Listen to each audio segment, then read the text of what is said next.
Olá pessoal, tudo bem? Hoje nós vamos falar sobre essa obra aqui, O Apanhador no Campo de Centeio, escrito por Salinger, tá? O Sr. Salinger. Então essa obra é uma obra interessantíssima, é uma obra que tem sido um destaque, digamos assim, para várias pessoas. E ao longo desse vídeo nós vamos ver por quê, né? A obra ela começa com um jovem, tá, de 16 a 17 anos de idade, chamado Holden Caulfield. Esse jovem, por não se interessar mais pela escola, esse adolescente, esse jovem, por não se interessar mais pela escola, achar a escola uma coisa chata, enfim, e considerar o comportamento dos seus colegas como sendo falso, né? Ele considerava todo mundo como sendo falso, todas as pessoas como sendo falsas, né? Ele acabou sendo expulso de uma escola, de uma ótima escola, né? A escola era a escola era chamada Pense Prep, né? A escola Pense Prep. E ele acabou saindo daquela escola, sendo expulso daquela escola. Ao regressar para casa, ele acaba de alguma maneira não se sentindo com coragem de contar isso para os pais, né? Então o que acontece? Ele acaba indo parar em Nova York, ele pega um trem para Nova York, né? E ele vai morar num hotel, né? No chamado Hotel Endemont, né? Um dos hotéis de Nova York, segundo o livro. É interessante que nessa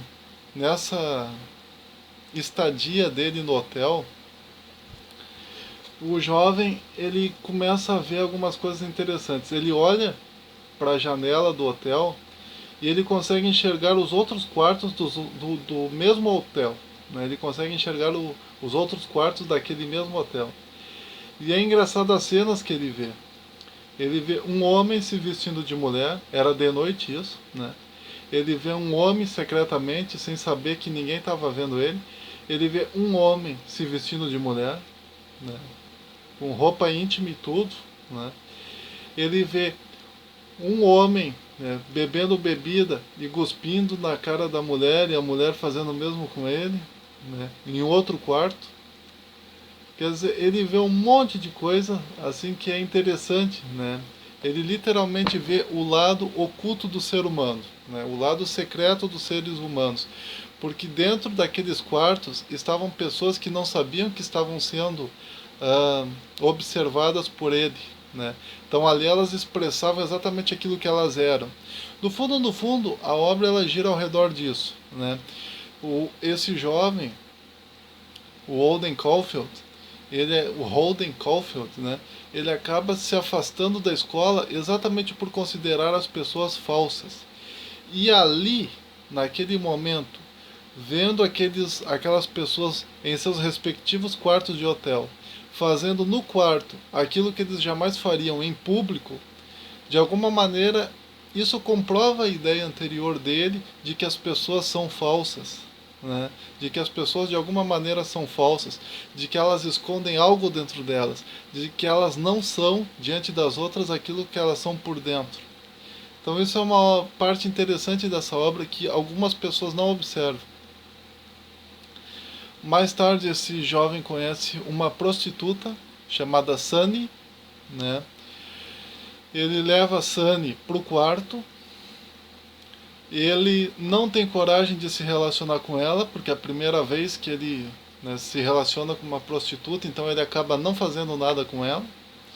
Ela exige o pagamento, ele dá o pagamento, e mais tarde volta para o quarto dele a Sunny e o cafetão, né, o patrão da Sunny, o cafetão, né, que exige uma quantia a mais em dinheiro, né.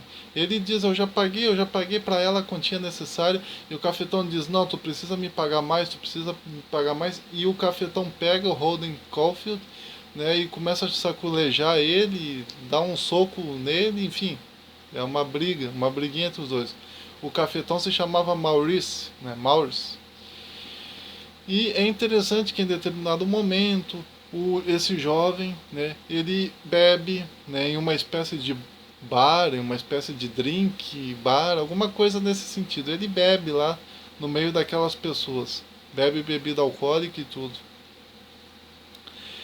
É interessante que em determinado momento, né, ele vai para casa escondido, às escondidas.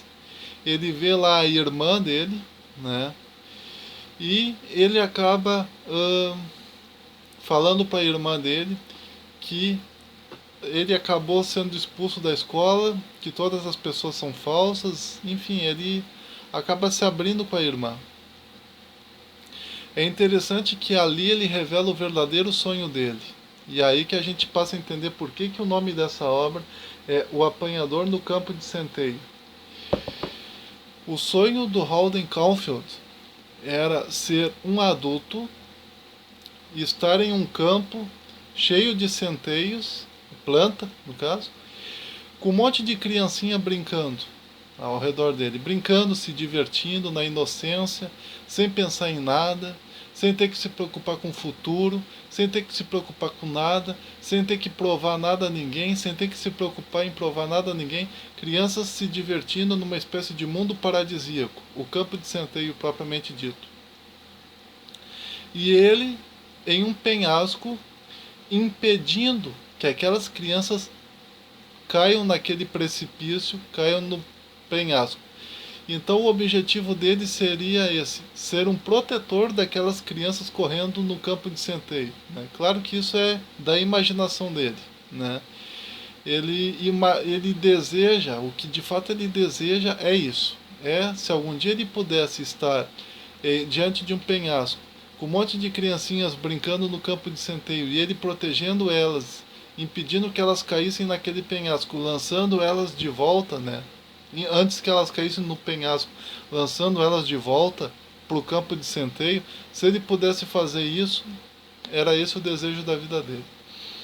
Digno de nota que o apanhador no campo de centeio, de alguma maneira, parece ser uma jogada psicológica da mente do Holden Caulfield. Porque o que seria o campo de centeio? O campo de centeio, onde as criancinhas estão brincando, de alguma maneira nos faz lembrar da inocência e da infância.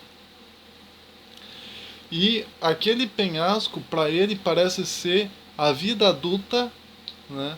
E as falsidades inerentes da vida adulta. O fato da pessoa ser falsa depois de se tornar adulta, ter que representar diante das outras pessoas algo que ela não é por dentro, dela ter que esconder ao máximo possível a verdadeira personalidade dela diante dos outros, porque senão ela não será aceita pelos outros, dela ter que criar um personagem e viver esse personagem na vida dela, sem poder manifestar para os outros aquilo que de fato ela é, senão ela não vai ser aceita pela sociedade. Enfim, esse penhasco, esse precipício, ele tem toda essa questão da vida adulta dentro dele. A vida adulta como sendo algo ruim, obscuro, uma verdadeira queda, podemos assim dizer, do mundo paradisíaco infantil para o mundo adulto, né?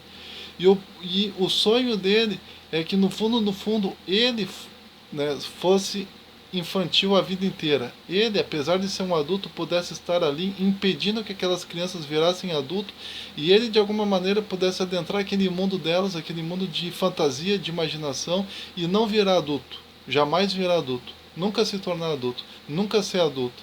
Poder viver a vida de criança para sempre, porque criança é honesta, criança ela mostra para os outros aquilo que ela está sentindo e aquilo que ela verdadeiramente é. Então existe toda essa jogada psicológica, ao meu ver, em cima dessa visão que Holden Caulfield tem do campo de centeio e dele como sendo o apanhador desse campo de centeio. Existe também no final, né, aquela parte em que ele foge, né, em que ele vai para casa de um determinado professor chamado Sr. Antolini, né, que era um professor respeitadíssimo, uma pessoa que ele gostava, que ele gostava muito. E esse professor ele ensina a ele que ele tem que lutar pelos objetivos dele, né? Que ele de alguma maneira ele tem que de fato lutar, né, pelos objetivos dele e de alguma maneira, enfim, tem que de alguma que o senhor Antolini ele diz o seguinte, que um homem maduro, ele tem que viver humildemente por uma causa, né, ao invés de morrer nobremente por ela, né. Então ele vê, isso vai de encontro àquilo que o Holden Caulfield ele, ele desejava, né, ser o apanhador no campo de centeio. Ele diz, olha, viva humildemente por isso, viva de maneira humilde por isso, né? Não deseje morrer em nome de uma causa, não deseje morrer em nome disso, apenas viva em nome disso, né? Só que há uma cena desagradável envolvendo o Sr. Antolini, né, o professor Antolini, e o jovem Caulfield, né, quando o jovem Caulfield estava dormindo no sofá, né, do Sr. Antolini, acontece uma cena desagradável envolvendo o Sr. Antolini e o jovem Caulfield, que leva o jovem Caulfield a fugir, né, da presença do Sr. Antolini, que eu não vou dizer o que é, quero que vocês leiam essa obra, né, e vejam por si mesmos. E ele acaba fugindo. Ele foge daquela situação. Antes que o Sr. Antolini faça qualquer coisa contra ele, ele foge. O jovem Holden Caulfield foge da casa do Sr. Antolini, do professor Antolini. E ele acaba indo, né, mais tarde, né, ele volta, ele e a irmãzinha dele, a Phoebe, acabam indo para um parque de diversões. A menina, né, num carrossel, girando e brincando, e girando e brincando. E o Holden, ao ver aquilo ali, ele percebe que o erro dele fica... ele percebe que ele não pode, né, ser o apanhador no campo de centeio. Ele aceita isso. E que ele, na verdade, precisa de ajuda, né, para se aceitar, para aceitar a realidade tal como é. No final do livro, ele alude ficar doente, né? Ele fala que ele está doente e ele acaba no hospital psiquiátrico, né? No hospital mental, né? Ele não fala isso de maneira aberta, mas as ideias que ele apresenta ali mostram que foi para um hospital mental que ele acabou indo parar. É interessante que o que gira ao redor dessa obra, de alguma maneira, é a falsidade dos adultos, a falsidade da vida adulta, a inocência da infância, né? E a situação do adolescente tendo que lidar com o final da infância, das honestidades e diversões e brincadeiras da infância, e ter que lidar com as falsidades, as necessidades, as obrigações da vida adulta. Então a vida adulta de alguma maneira é apresentada nessa obra, O Apanhador do Campo de Centeio, como sendo uma coisa negativa até mesmo. E esse jovem, o Holden Caulfield, ele aparece como típico adolescente que ele de alguma maneira, ele deseja voltar à infância, mas ele sabe que é impossível. E uma parte dele deseja se tornar adulto de uma vez, mas ele não quer fazer parte da vida dos adultos porque ele considera as pessoas como falsas, né? Então é uma coisa assim bem psicológica mesmo, essa obra. Alguns fatos foi que o assassino de John Lennon, o Mark David Chapman, carregava esse livro consigo no dia em que cometeu o crime, né, no dia em que ele matou o John Lennon, né? Ele estava lendo o Apanhador no Campo de Centeios minutos antes de tentar o suicídio, né? E a obra teria inspirado ele a tirar a vida do John Lennon. A banda punk rock californiana Green Day, né, gravou em 1902 no seu segundo álbum, intitulado Kerplunk, né, exatamente uma música chamada Who Wrote Holden Caulfield, exatamente baseada no livro, né. Tem também o desenho South Park, né, que teve um episódio, a história de Scrooge Sodomita, baseado na obra, O Apanhador de Campo de Centeio. E o CD Chinese Democracy, do Guns N' Roses, possui uma faixa intitulada Catcher in the Rye, que é o nome do livro Apanhador do Campo de Centeio na língua inglesa. E existem várias histórias de assassinatos, de homicidas, de serial killers, de psicopatas, que ao que tudo indica leram essa obra antes de cometer o assassinato, né? Então essa obra é uma obra bem misteriosa, uma obra interessantíssima, que vale a pena ser lida, analisada e estudada com carinho. Compartilhe esse vídeo, dê um seu joinha e até mais.